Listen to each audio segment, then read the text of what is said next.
Suatu hari teman-teman, Ana mengisi kajian tentang Palestina. Membahas soal Palestina, apa yang kita bisa sediakan ke Palestina. Kemudian ada satu orang yang berdiri dan wajahnya sepertinya beliau itu tidak suka dengan Ana, apa yang Ana sampaikan, atau tidak suka dengan Ana sendiri. Beliau kelihatannya emosi. Kemudian beliau mengatakan, Anda tidak layak membahas Palestina. Kenapa negara Arab tidak menolong dan tidak membantu Palestina? Beliau menyampaikan itu dengan emosi dan dengan cara yang mungkin kurang sopan, teman-teman, apalagi kita berada di dalam masjid kajian. Tetapi alhamdulillah ana tidak emosi dan alhamdulillah ana bisa memaklumi beliau karena beliau mengatakan itu dengan ini mungkin bukti ya bahwa di dalam hati beliau ada rasa cinta yang luar biasa terhadap Palestina. Kalau beliau tidak cinta dengan Palestina, beliau tidak mungkin mengatakan itu. Makanya ana memaklumi beliau dan dari waktu itu saya memutuskan untuk membuat kajian kenapa negara Arab tidak membantu Palestina. Ana mau tanya teman-teman, bagaimana jika teman-teman suatu hari jalan santai, kemudian antum lihat satu orang digebukin oleh 10 orang. Bukan oleh satu orang, tetapi oleh 10 orang. Bukan 10 orang biasa, tetapi 10 orang yang ototnya sangat besar dan sangat kuat. Bukan hanya itu, mereka menggunakan senjata api. Pertanyaannya begini teman-teman, apakah antum akan menolong orang yang digebukin itu atau tidak? Jangan cepat jawab, pikirkan dulu teman-teman. Pikirkan dulu. Baik, kebanyakan dari kita akan menjawab begini, saya akan nolong, tetapi tidak langsung bertempur. Saya akan telepon pihak yang berwajib agar mereka datang dan menyelamatkannya. Dan ini sebuah jawaban yang sangat masuk akal teman-teman. Kenapa? Karena teman-teman itu cuma satu orang dan tidak berotot. Tidak pakai senjata api juga, ya, tidak punya kekuatan apapun kalau berhadapan dengan 10 orang berotot yang pakai senjata api. Maka kalau teman-teman ikut menolong, pasti darah teman-teman akan tumpah di jalan. Teman-teman akan dipukul, bahkan bisa dibunuh. Tapi bagaimana jika Anda tambahkan detail tambahan terhadap cerita ini? Bagaimana jika orang yang digebukin itu adalah kakak atau adik kandung antum sendiri?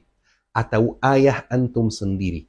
Kira-kira apakah antum akan langsung menolong atau tidak? Saya yakin kebanyakan orang normal akan menjawab, saya pasti akan menolong, saya pasti akan bertempur, saya tidak peduli mati atau tidak. Yang penting saya menyelamatkan adik kandung saya sendiri. Yang penting saya menyelamatkan ayah saya sendiri. Mati atau tidak saya tidak peduli. Kalau mati jadi syahid. Jadi tidak ada keraguan sedikit pun untuk menolong. Ini persis yang terjadi di Timur Tengah, teman-teman. Seandainya negara Arab memandang Palestina sebagai saudaranya atau saudara kandungnya, maka pasti mereka akan menolong Palestina. Pasti mereka akan menolong terlepas dari dampak yang akan terjadi setelah menolong. Banyak yang bertanya kepada saya, Syekh, beli gamisnya di mana?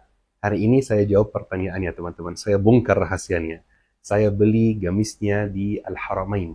Alhamdulillah sudah datang gamis terbaru dari Al-Haramain. Seperti yang saya pakai dan yang saya pegang ini. Masya Allah, bahannya adem, desainnya simple, tidak berlebihan. Makanya cocok untuk ibadah, untuk acara formal, untuk acara casual.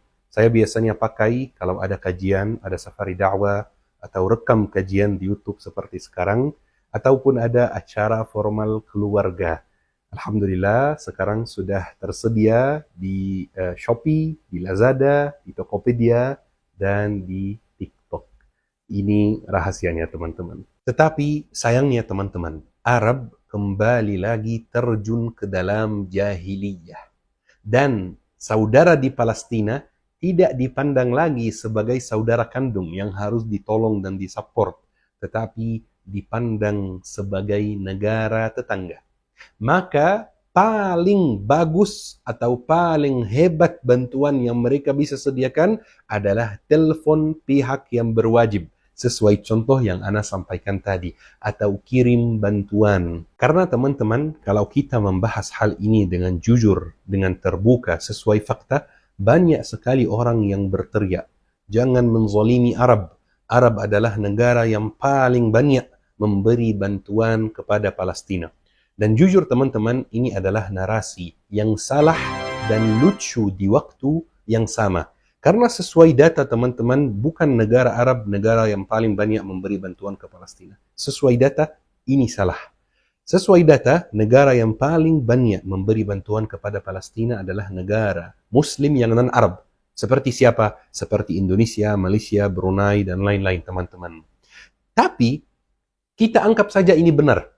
Kita anggap saja bahwa negara Arab adalah negara yang paling banyak memberi bantuan kepada Palestina. Apakah ini sudah cukup? Apakah ini sudah benar?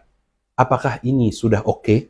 Palestina itu teman-teman ibarat saudara kita yang tangannya kena pisau. Masuk pisaunya. Dia berteriak, tolong saudaraku, tolong cabut pisaunya, aku merasa sakit. Kita bukannya cabut pisau, tapi kita malah kasih dia minuman, kita malah kasih dia makanan, kita malah ajak dia makan-makan. Harusnya kita bantu cabut pisaunya, itu lebih mulia, ini lebih baik. Tapi kita ajak dia makan-makan. Kenapa negara Arab tidak membantu Palestina? Jawabannya dengan mudah teman-teman, karena negara Arab tidak lagi memandang Palestina sebagai saudara kandungnya, tetapi dipandang sebagai negara tetangga. Banyak yang akan berteriak karena saya tahu pecinta Arab, pecinta Saudi yang mendukung mereka dan support mereka dalam segala hal itu banyak sekali dan suka sangat berteriak gitu ya. Kalau kita kasih fakta, mereka tidak mau percaya. Banyak yang akan berteriak teman-teman bahwa bagaimana jika negara Arab memang tidak mampu untuk mendukung, memang tidak mampu, tidak ada kemampuan. Bagaimana jika negara Arab akan mengalami dampak yang sangat besar jika mereka mendukung. Dan ini teman-teman sebuah alasan yang lucu dan aneh di waktu yang sama. Karena sesuai cerita yang kita sampaikan tadi, kalau yang digebukin itu adalah ayah kita sendiri atau saudara kandung kita sendiri, kita pasti akan terjun, bertempur, kita akan pasti membantu terlepas dari dampak yang kita akan terima. Ana mau cerita sedikit teman-teman, karena kalau ada yang bilang bahwa negara Arab itu tidak mampu membantu, itu kurang tepat menurut Ana. Ana mau cerita sedikit. Tahu nggak teman-teman, siapa orang yang paling kaya di dunia? Ada yang tahu nggak? Bukan Elon Musk teman-teman. Bukan Jeff Bezos teman-teman. Orang yang paling kaya di dunia itu adalah putra mahkota Arab Saudi teman-teman. Di bumi ini, di muka bumi ini, tidak ada yang lebih kaya dari dia. Elon Musk, Jeff Bezos memang tercatat bahwa mereka orang terkaya di dunia. Tetapi kenapa mereka tercatat seperti itu? Karena saham-saham yang mereka pegang itu di perusahaan umum. Maka kita bisa tahu harganya atau nilai dari hartanya itu berapa. Tapi putra mahkota Arab Saudi hartanya tidak umum, tidak diumumkan. Maka kita tidak bisa tahu tepatnya berapa, tetapi yang pasti dia adalah orang yang paling kaya di dunia. Tahu teman-teman, di dunia ini, negara yang paling kuat di dunia itu adalah Amerika Serikat. Selama ini, sejauh ini, belum ada yang mampu mengalahkan Amerika Serikat dalam soal ekonomi dan lain-lain. Kenapa Amerika Serikat negara yang sangat kuat? Salah satu alasannya karena negara Arab teman-teman. Karena Arab Saudi teman-teman memilih untuk menjual minyak bumi di seluruh dunia pakai US dollar, bukan pakai mata uangnya sendiri. Jadi semua transaksi minyak bumi di seluruh dunia, di luar Amerika, di dalam Amerika, di luar Arab, di dalam Arab, itu harus pakai US dollar. Keputusan ini dari Arab Saudi bikin Amerika sangat kuat, bikin ekonomi Amerika sangat kuat. Tahu teman-teman, apa tentara yang paling kuat di Timur Tengah? Bukan tentara Israel teman-teman. Tentara yang paling kuat di Timur Tengah itu adalah tentara Mesir. Ana cerita dari pengalaman pribadi ya. Tentara Mesir ini kuatnya luar biasa. Tinggal teman-teman cek di internet sendiri ranking tentara di dunia. ranking tentara Mesir itu di atas tentara Israel. Tentara Mesir itu selalu dibandingkan dengan tentara-tentara negara maju, tentara Rusia, tentara Cina, dan lain-lain teman-teman. Teknologi yang ada di dalam tentara Mesir itu tidak ada di dalam Mesirnya sendiri. Sangat maju dan sangat canggih dan sangat megah. Tahu teman-teman, kenapa ekonomi Israel itu masih bertahan sampai hari ini, walaupun sudah 1 tahun perang? Karena teman-teman, ada banyak pengusaha dari Uni Arab Emirates, dari Dubai, dari Abu Dhabi, yang pergi ke Israel, menaruh dan mensupport Israel dengan banyak investasi, supaya ekonomi Israel bisa fresh, bisa segar, dan tidak kalah, tidak runtuh. Jadi teman-teman, negara-negara Arab itu tidak lemah sebenarnya. Negara-negara Arab itu sangat kuat dan bisa membantu. Tapi masalahnya, mereka tidak mau membantu. Untuk apa membantu? Kan bukan saudara kandung sendiri. Masalahnya di situ teman-teman. Palestina tidak dipandang lagi sebagai saudara kandung, tetapi dipandang sebagai negara tetangga. Ada satu pemimpin Arab teman-teman yang sangat terkenal di Indonesia. Namanya Saddam Hussein, pemimpin Irak. Saddam Hussein itu teman-teman adalah satu-satunya pemimpin Arab yang pernah menyerangi Israel secara terang-terangan. Selain dia, tidak pernah ada, atau belum pernah ada teman-teman, termasuk Jamal Abdul Nasir, pemimpin Mesir zaman dahulu yang terang-terangan memusuhi Israel. Satu-satunya orang pemimpin Arab yang menyerangi Israel secara terang-terangan adalah Saddam Hussein. Di sini saya tidak memuji Saddam Hussein teman-teman, karena Saddam Hussein itu tidak sebaik yang teman-teman bayangkan.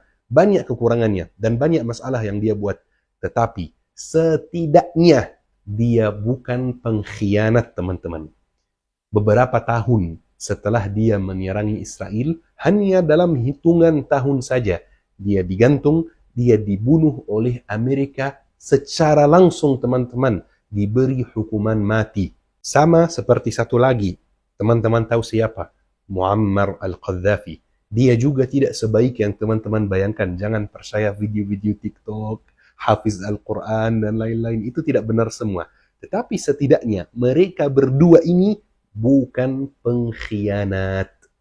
Jadi teman-teman, kenapa negara Arab tidak membantu Palestina? Karena mereka tidak mau membantu Palestina, karena mereka tidak memandang Palestina sebagai saudara kandung, karena mereka sudah sangat sadar bahwa pemimpin Arab yang membantu Palestina itu pasti akan dikudeta, pasti akan diturunkan, pasti akan dibunuh, dan pasti akan kehilangan tahatannya. Hal ini sudah disadari dengan baik oleh penguasa-penguasa di sana. Jadi jangan banyak berharap dengan negara-negara Arab, khususnya soal Palestina. Palestina akan memerdekakan dirinya sendiri teman-teman. Palestina insya Allah tidak butuh bantuan dari siapapun, dan kita besok-besok akan lihat insya Allah sendiri Palestina merdeka, Baitul Maqdis merdeka, dan kita bisa sholat di Baitul Maqdis dalam keadaan sudah merdeka. Dan seperti yang Ana selalu sampaikan, kejayaan umat Islam tidak akan muncul lagi dari negara Arab. Kejayaan umat Islam akan muncul dari negara Muslim non-Arab. Indonesia, Malaysia, Brunei, Turki, dan lain-lain teman-teman. Mudah-mudahan teman-teman setelah video ini tidak ada lagi yang bertanya di komentar kenapa Mesir tidak membantu Palestina, kenapa Arab Saudi tidak membantu Palestina. Awalnya saya rasa pertanyaan ini jawabannya sangat jelas dan sangat mudah dipahami, tinggal lihat berita saja. Tapi ternyata belum jelas. Makanya Ana buat kajian hari ini untuk menjelaskan. Mudah-mudahan semua pertanyaan teman-teman sudah dijawab di dalam kajian ini. Mudah-mudahan Palestina merdeka. Mudah-mudahan teman-teman kita senantiasa membantu Palestina semampu kita, yang bisa membantu dengan doa. Bismillah, Rasulullah bersabda, doa silahul mu'min. Yang bisa membantu dengan harta, bismillah, bisa donasi melalui yayasan-yayasan yang terpercaya, yang terkenal, melalui jalur-jalur yang resmi teman-teman. Barakallahu fikum, syukran, wassalamualaikum warahmatullahi wabarakatuh.